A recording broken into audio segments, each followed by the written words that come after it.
There are ideas that circulate among bikers as if they were sacred scripture. Cliches, barroom advice, survival recipes passed from generation to generation without anyone stopping to ask, what if this is a lie? The reality is uncomfortable. Many of the commandments you swear keep you alive are actually putting you at risk. Today we are not here to offer opinions. We are here to dismantle, piece by piece, the 18 most dangerous, stupid, and persistent myths in the motorcycle world. Some will hurt, others will save your life. We begin with number 17. Number 17. Warming up the engine for 10 minutes before riding is necessary. You have heard it since day one. You start the bike and wait. 1, 2, 5, 10 minutes. The oil has to reach every corner, they say. The engine has to pick up temperature, the veterans whisper. And while the clock moves forward, you only burn gasoline, generate waste, and gift your mechanic future bills. Because what is actually happening inside that engine while it roars in a vacuum is not a delicate tuning, it is a small mechanical agony. The cold engine receives a fuel-rich mixture so as not to stall. That excess gasoline does not burn completely. It condenses on the cylinder walls, washes away the oil, and dilutes its viscosity. Condensation appears, the dreaded water vapor that mixes with the lubricant and begins to form that brown paste that no one wants to see in the crankcase. Modern engines with electronic injection and thermal management systems do not need static warming. They need load. They need movement. 30 seconds of idling, just enough for the oil to circulate, and then ride smoothly without demanding letting the temperature rise naturally while the revolutions dance below their comfort zone. That is taking care of an engine. The rest is mechanical folklore that decades ago made sense with carburetors and low-quality mineral oils. Today, it is just a waste of time and an invitation to premature wear. If you are still one of those who leave the bike singing alone in the garage while you finish your coffee, it is time to change the ritual. Number 16, loud pipes save lives. Few phrases have survived so many years with so little evidence as this one. Loud pipes save lives. It sounds resounding. It sounds like a manifesto. It sounds like that security that your own noise gives you. The problem is that physics is not impressed by slogans. The sound of an exhaust, no matter how brutal it may be, travels backward. It leaves the cylinders, travels through the manifold, and expands into the environment, projecting itself mostly in the opposite direction of travel.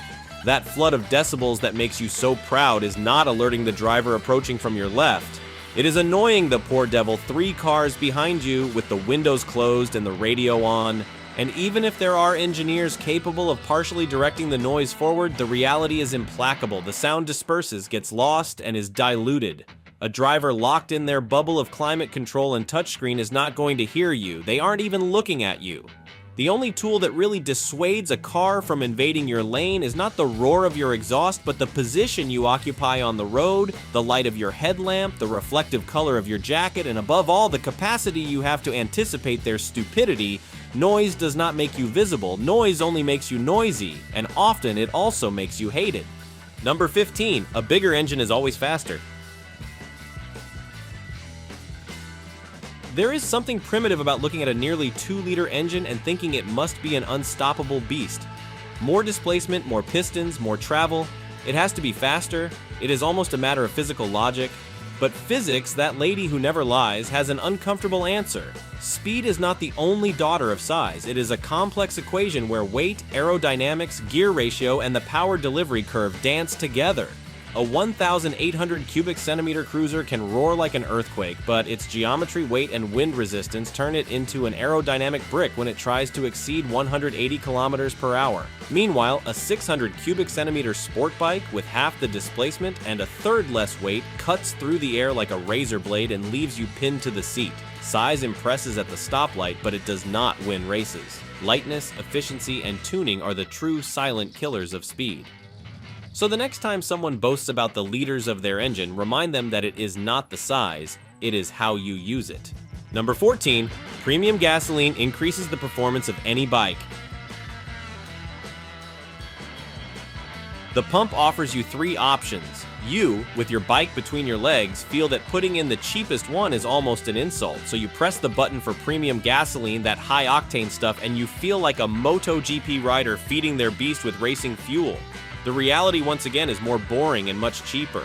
Octane does not measure power or combustion cleanliness. It measures exclusively the fuel's resistance to auto-ignition, that is, its ability to not explode on its own before the spark plug orders the shot.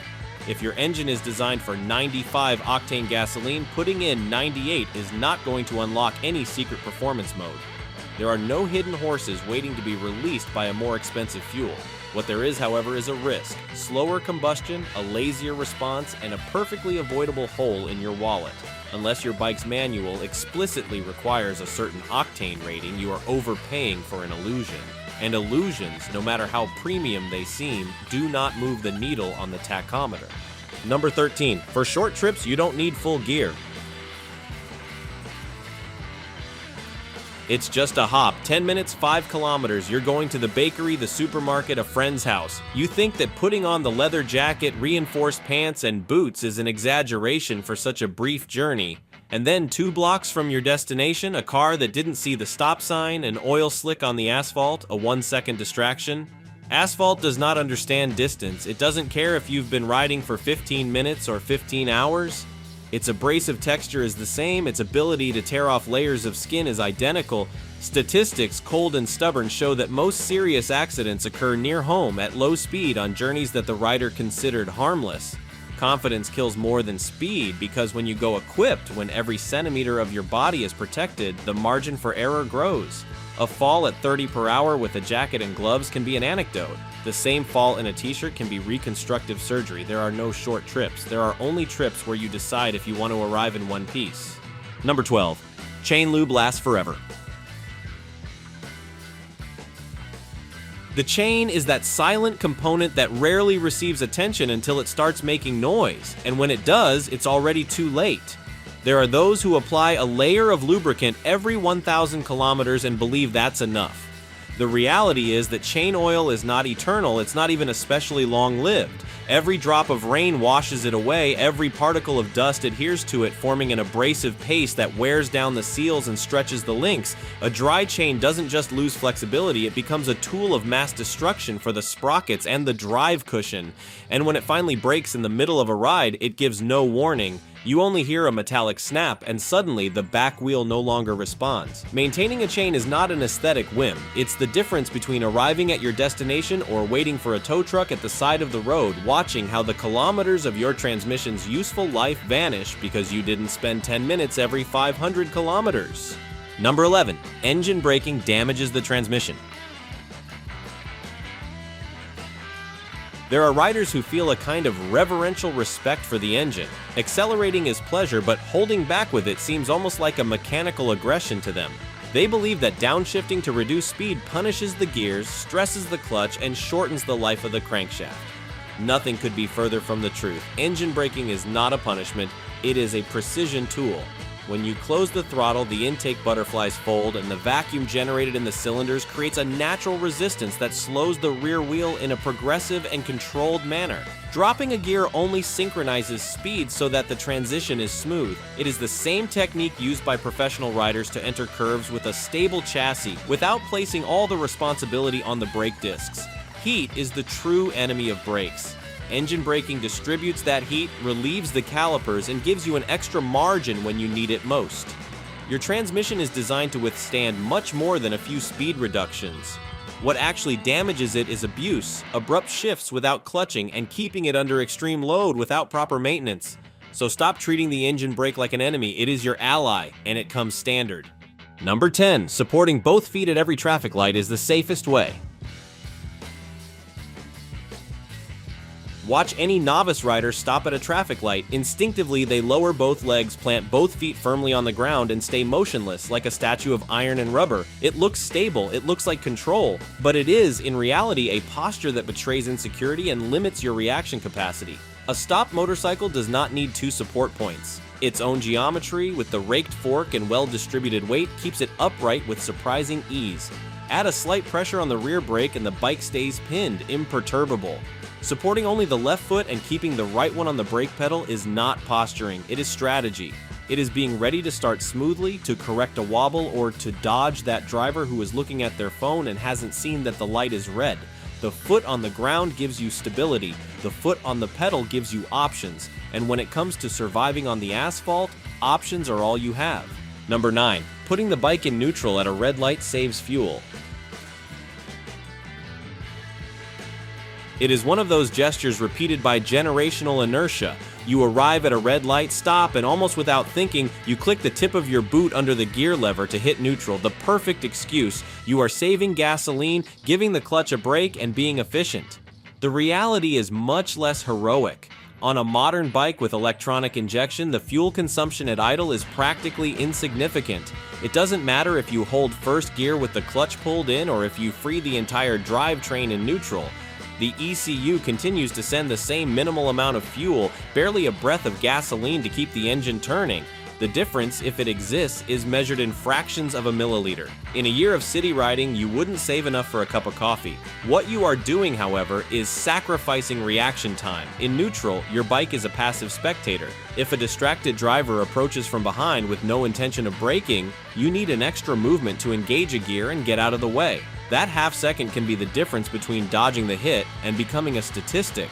Keeping it in first, with the clutch held and the right foot on the brake pedal, is not a sign of mechanical ignorance. It is an alert posture. Saving fuel at a red light is an accounting fantasy.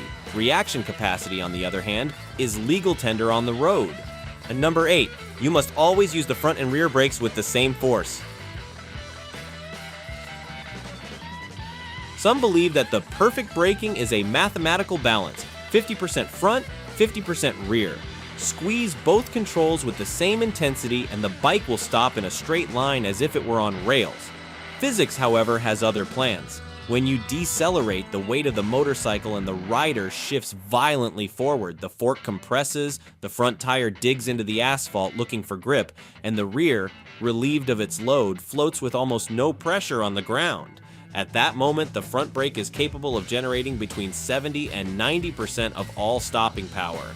The rear, in contrast, acts as a stabilizer, a secondary support that helps maintain the trajectory but which, if used with too much anxiety, will lock the wheel easily.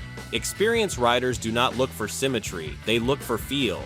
They apply the front brake decisively and progressively, feeling how the rubber adheres to the pavement while the right foot caresses the rear pedal with the smoothness of someone tuning a precision instrument. It is not about distributing force, it is about understanding that the front brake is the hammer and the rear is the chisel. Together they sculpt a safe stop, but never with the same intensity. Number 7. New tires should be broken in by leaning the bike over in the first corner. Breaking in new tires is one of those sensations every biker looks forward to with impatience. The virgin rubber, the still visible colored lines, the promise of infinite grip. And then comes the advice from the well-meaning friend. Put them to the test now, push them in the first corner so they pick up temperature fast. Error. Huge error. New tires do not arrive ready for battle. They leave the factory with a surface layer of release agent, a chemical residue necessary so the rubber doesn't stick to the molds during the vulcanization process. That characteristic shine, that feeling of smooth plastic, is the silent enemy of grip. If you attack a corner with the momentum of someone wanting to break records, the most likely outcome is that the tire will return the favor with a sudden and unexpected loss of traction. Good mechanics do not understand rushing. The first 100 kilometers are a courtship period, smooth driving, progressive accelerations, braking without abruptness. Let the rubber wear slightly, let the compound breathe, let the tire understand how you work. Later the time will come to lean it until the foot pegs almost touch the asphalt. But that day is not today. Patience doesn't just extend the life of the tire, sometimes it also extends yours. Number 6. Oil must be changed every 3,000 kilometers no matter what. The figure is burned into the collective imagination. 3,000 kilometers, like a biblical commandment. Once that border is crossed, the oil becomes poison for the engine, a dark broth incapable of lubricating, cooling, or protecting. This rule, however, belongs to an era when oils were mineral, engines had generous tolerances, and gasoline carried impurities that contaminated the lubricant in just a few hundred kilometers. Today, high-quality synthetics and latest generation engines have completely rewritten that manual. 5,000, 8,000, even 10,000 kilometers can be perfectly viable if your bike usage is mostly on the highway with a constant rhythm and stabilized temperatures. The key is not on the odometer, but in the analysis. A small sample sent to a specialized laboratory will return a detailed report: residual viscosity, wear metals, presence of fuel, oxidation level. With that data, the decision to change or extend the interval stops being a matter of faith and becomes applied science. 3,000 kilometers is no longer an absolute truth. It is a heritage of the past that, like so many others, you should question before opening the next bottle of oil. Number 5. Dark helmets get hotter than light ones. Few accessories generate as many sterile debates as the color of the helmet. Black, gray, night blue. As soon as the mercury in the thermometer starts to rise, the same warning appears. That dark helmet is going to cook your head. Intuitive logic seems impeccable. Dark colors absorb more solar radiation. If you touch the shell of a black helmet after an hour in the sun, you will notice it is considerably hotter than a white shell. What that intuition doesn't consider is that heat is not transferred directly to your skull with the same ease. Modern helmets are not simple polycarbonate covers. They incorporate layers of EPS, the impact-absorbing foam that acts as an exceptional thermal insulator. The interior lining, generally made of breathable fabrics, maintains a layer of air between your head and the outer shell. And the ventilation system, with strategically placed inlets and extractors, generates a constant flow that evacuates hot air. If your helmet makes you sweat, the problem is not its color. It is its fit, its aerodynamic design, or simply that the lining has lost its breathability over the years. Black, white, or yellow, certified helmets fulfill their thermal function regardless of aesthetics. What really matters is that you choose one you like so much that you don't mind wearing it every time you get on the bike. Number 4. On hot days, there is no need to wear gloves. The thermometer marks 35 degrees. The asphalt vibrates under the heat. And you, with the best of intentions, decide the gloves are staying at home. Your hands need to breathe, you think. You want to feel the direct touch of the grips, the freshness of the wind between your fingers. It is a decision that seems harmless until the exact moment you no longer have control. A fall at 30 kilometers per hour does not care about ambient temperatures. The first surface to touch the asphalt when your body loses balance is not the shoulder or the hip. It is the palms of your hands, that instinctive reflex to protect the face that we all have engraved in our DNA. And the skin of the palms, so thin and sensitive, is not designed to slide over concrete at any speed. Summer gloves are not a watered-down version of their winter siblings. They are a piece of textile engineering that combines breathable mesh, reinforcements in impact and sliding zones, and knuckle protectors that maintain the integrity of your hand even when the rest of your body has already given in. Hands are your interface with the bike. Without them, you don't accelerate, you don't brake, and you don't clutch. Number 3. Tire pressure is always the same. There are riders who inflate their tires once a month. Consult the recommended figure in the manual, adjust the valves, and consider the matter closed for the next 1,000 kilometers. It is a pragmatic approach, but deeply incomplete. The optimal pressure of a tire is not a fixed, immovable value. It is a variable that depends on the load, the type of riding, the ambient temperature, and even the asphalt profile. If you load the bike with full saddlebags and a passenger in the rear seat, the tire deformation increases.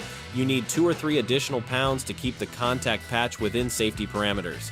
If you decide to attack a mountain pass with tight curves, slightly lowering the rear tire pressure can provide extra grip that completely transforms the bike's dynamics. And if you head out early in the morning with frozen asphalt, that pressure you measured the night before is no longer valid. The cold has reduced it without you ever touching the valve. Number 2, I can feel any mechanical failure before it becomes serious. Trusting instinct is part of the biker's essence. You feel a strange vibration in the handlebars and think maybe it is just the road surface. You hear a metallic squeak when braking and assume it is just the pads bedding in. You notice a small play in the rear wheel and attribute it to the natural tolerance of the bearings. And so, time and again, your body sends you alarm signals that your brain decides to ignore because the bike still works, still accelerates, and still brakes. But mechanical failures do not always warn you with the roar of an explosion.